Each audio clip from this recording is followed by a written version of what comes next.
Salut à tous, bienvenue sur la chaîne pour cette nouvelle vidéo filmée ici à côté de Cusco au Pérou. Aujourd'hui on est à Kenco, vidéo assez rapide mais vous allez voir que le site de Kenco est un site absolument génial. C'est une carrière, donc il n'y a pas de temple, il y a éventuellement, vous verrez ce qu'on appelle un autel sacrificiel. On s'abstiendra de juger cette fonction, mais ce qui va être intéressant c'est de voir ce qu'il reste de l'époque de la carrière, parce qu'il y a des petits tétons qui nous prouvent une fois de plus qu'en fait les tétons, ce qu'on appelle des tenons de bardage, ne sont pas en fait des tenons de bardage, ce sont vraiment des restes liés aux techniques d'extraction des anciens. Et donc comme d'habitude, si vous aimez la vidéo, n'hésitez pas à la partager ou à vous abonner, et puis moi je vous lance dans le vif du sujet tout de suite. La carrière de Kenco à Cusco, c'est parti.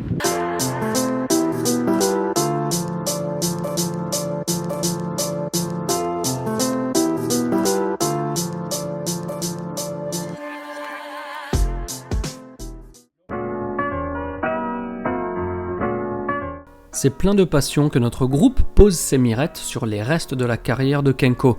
Enfin, pas que les mirettes, car certains sont venus équipés, comme Virgile par exemple, que je remercie chaleureusement pour les efforts cinématographiques consentis durant tout le voyage, grâce auxquels vous aurez droit à encore plus d'images.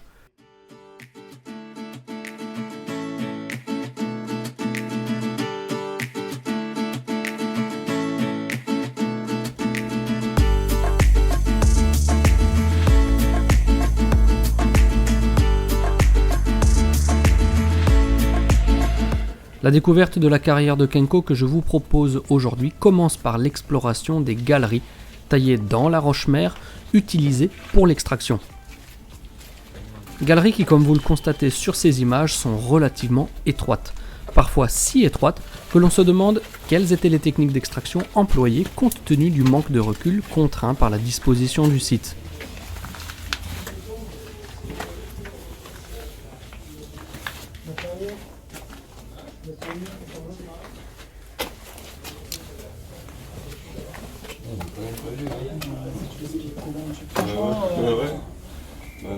Tu m'expliques pas ça, hein.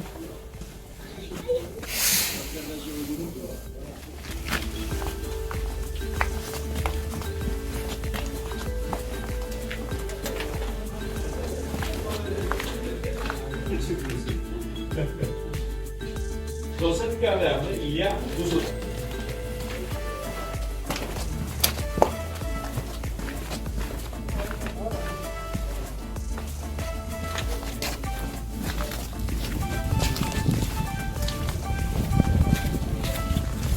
Une fois sortis de ces galeries, nous tombons sur cette petite esplanade de laquelle nous constatons de nombreuses marques d'extraction, avec notamment la présence d'une excroissance sur la roche-mère.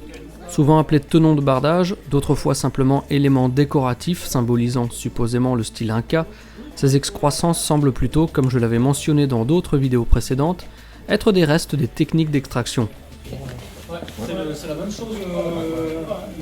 Tu vois de quel mur on parle? Ouais. Quand tu regardes l'obélisque, ouais. Que tu regardes au loin vers la ville, t'as un mur qui est vachement plat. Je sais pas si tu vois lequel.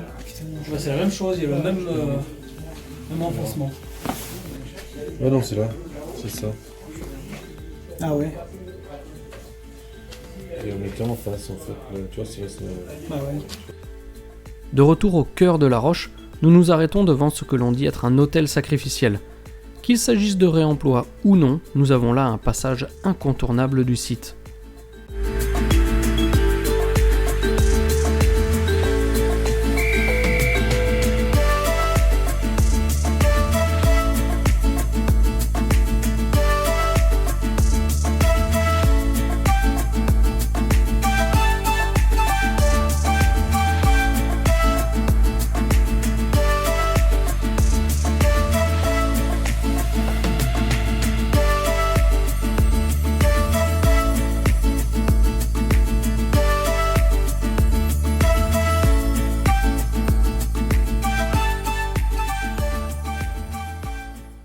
Avec la ville de Cusco à seulement quelques kilomètres de là, la carrière de Kenco surplombe la région, ainsi que d'autres murs cyclopéens qui ne sont pas sans rappeler ceux qui font la réputation de Sacsayhuaman, jugé plus tôt.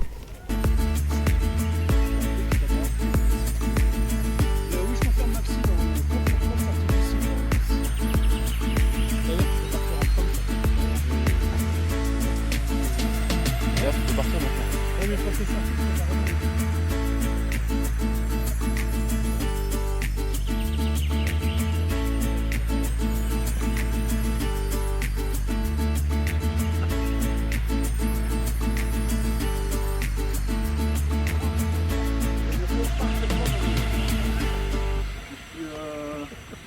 Je pense que je suis plus ou moins né pour porter ce genre de choses.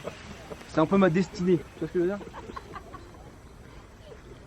Pendant que nous discutons ensemble et comparons les altitudes qui nous tendront, ironie oblige, leurs bras pleins d'oxygène durant cette aventure, passant par Cusco à 3400 mètres et l'aéroport de La Paz en Bolivie à plus de 4050 mètres, nous entamons une seconde boucle autour de ce site aussi petit qu'intéressant. Après avoir fait le tour des petits blocs éparpillés à ciel ouvert, nous revenons sur nos pas, proches de l'esplanade que vous avez déjà vue, en nous concentrant cette fois-ci sur d'autres marques d'extraction de la roche sur un site qui signifie en langue quechua, à juste titre, labyrinthe ou zigzag, mais dont le nom d'origine a été oublié.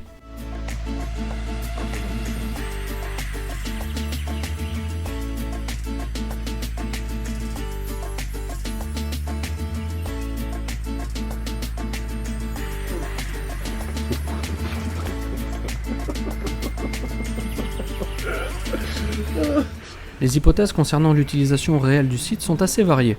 On parle de transport d'eau bénite, de chicha, cette bière andine de maïs, d'arachide ou de manioc, ou tout simplement le transport du sang des défunts amené sur le site.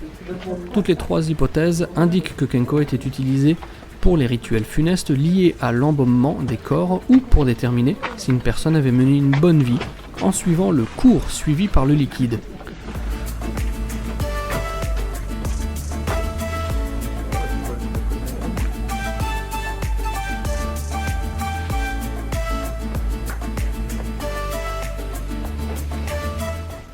Kenko est également un temple absolument unique dans sa construction, entièrement sculpté dans un monolithe gigantesque.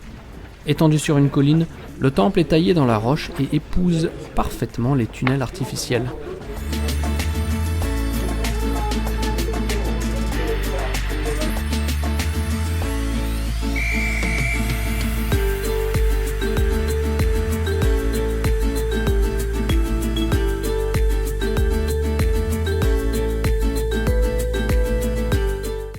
D'après les informations disponibles, le temple de Kenko était un site extrêmement sacré pour les Incas. Leurs morts ont été jugés et éventuellement embaumés dans les tunnels sinueux de Kenko, et des sacrifices de sang ont été offerts aux dieux célestes. En dépit de l'effet sinistre supposé du temple, ces tunnels et ces chambres sculptées sont une étonnante œuvre d'architecture ancienne.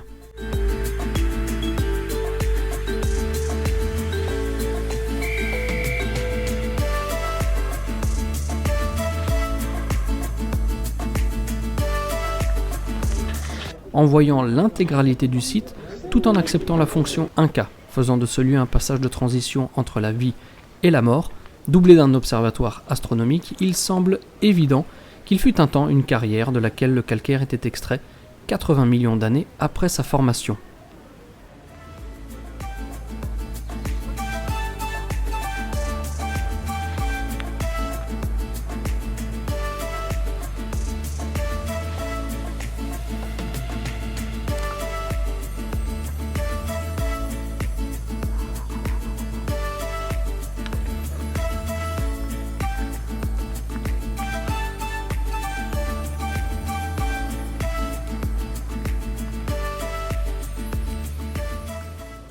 Voilà les amis, j'espère que cette petite mise en bouche péruvienne vous aura plu.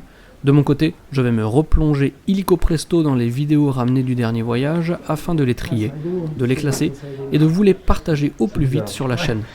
D'ici là, comme d'habitude, portez-vous bien et gardez la passion. Ciao ciao.